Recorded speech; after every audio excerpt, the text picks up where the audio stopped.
when you get started in a tough competitive series like this, in some ways it's better to start without an extra day of prep time and to overanalyze and paralyze yourself with too much information. We wanted to just get back to the basics and play to our identity. For the most part, we were able to do that by being aggressive and attacking, really being aggressive off the bounce. But we also understand that's an extremely dangerous team, and that's the thing about long series, that whatever happens, you have to be emotionally capable and strong enough now to put it to the side. Okay, now we have 48 hours, and it's our responsibility to make sure we have that same look coming into Game 2.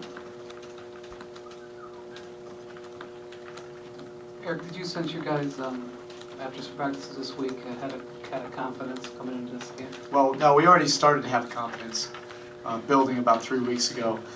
I believe I mentioned this a couple of days ago, but it started really the process after that Boston loss in Boston.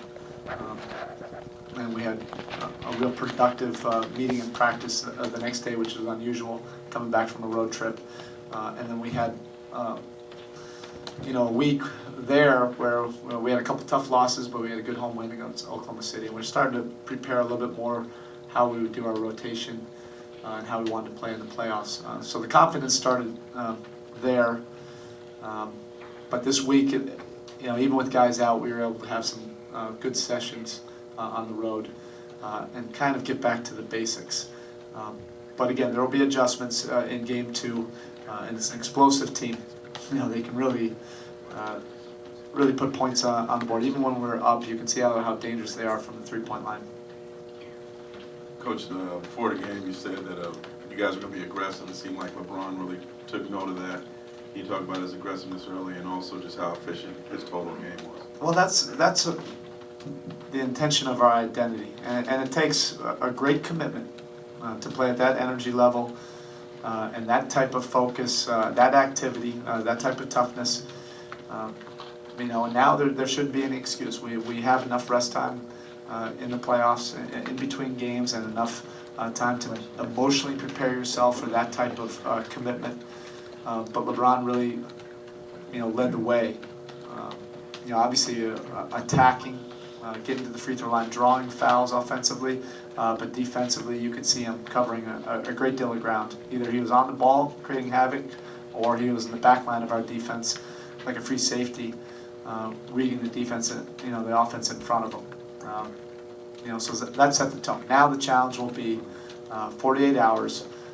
We have to get that look back. There was a noticeable look, the last 24, 48 hours. Erik, Carmelo Anthony got off to a fast start the last time you saw those guys a couple of weeks ago. What was the difference in terms of how you defended them today versus last game? Again, trying to be more aggressive, trying to be more alert, making his catches tougher. He'll make adjustments. He's too good of a player and a shot maker, and he'll find ways to get open and put some pressure on our defense. But the most important thing is our activity and our commitment to that type of energy level. Did you guys, following up, did you sort of feed off of that with the turnovers? Obviously you scored 30-plus points on turnovers, forced 24, 25 after 3 quarters. Well, that's always been our identity this year, from the first day of training camp. But teams like this make it very tough. When you have 3-point shooters and multiple guys who can put the ball on the floor and break your defense down, they can expose you and get your defense extended. We were able to be aggressive enough to close the gaps and make them miss some moments. But again, these are long series, and there will be adjustments to be made. But the look and our mentality, that has to be regenerated again for Game 2. Erik, a two-part question. Your assessment of the Tyson Chandler play that was called a flagrant 2, downgraded to a flagrant 1. And then after that, was LeBron just really fired up? He scored a quick 9 points right after that game. Well, ultimately, it'll always become about basketball, and nobody wanted to make it anything more about it. It's a physical, passionate series. It'll continue to be that way. I didn't see that play, on film yet. So it was a hard foul. and we were able to gather ourselves, and that was a good sign that it didn't spill over into something else and force us to lose a train of thought. If anything, it went the other way in terms of focus and discipline of how we wanted to play. And then LeBron's surge after that to close out, did it really fire him up? It was spectacular.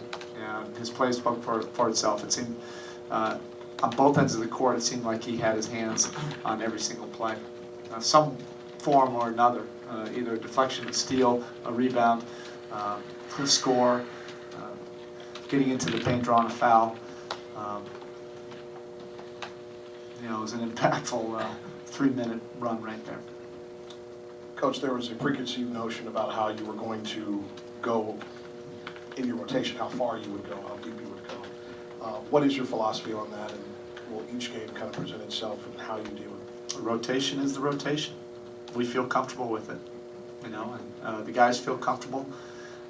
We don't feel we have to explain it to the opponent, but we like where it's been building, for the last 3 weeks.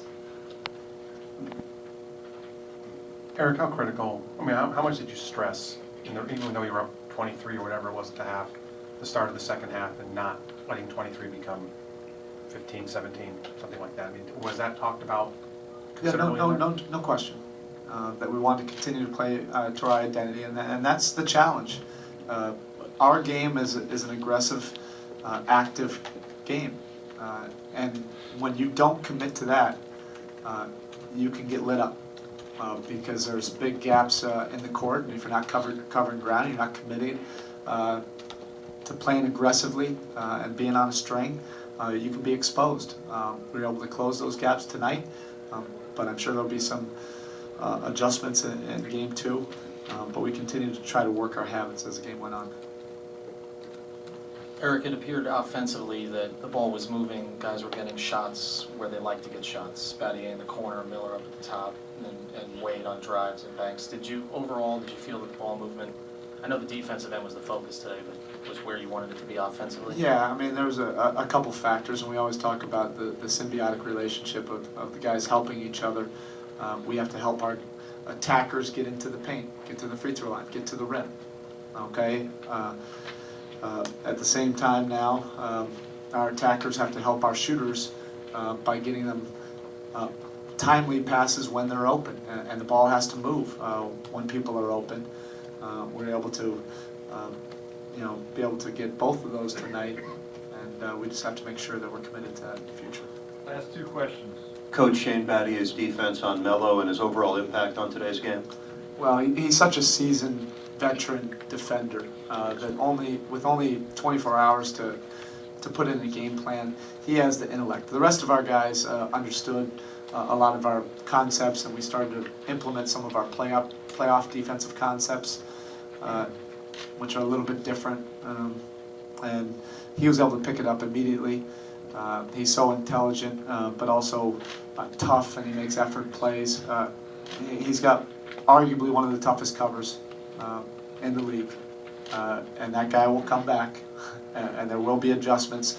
But the thing about Shane is, you'll have to work for it and work for every inch of it, and he's able to do it within the system. All right, guys. Coach, which would be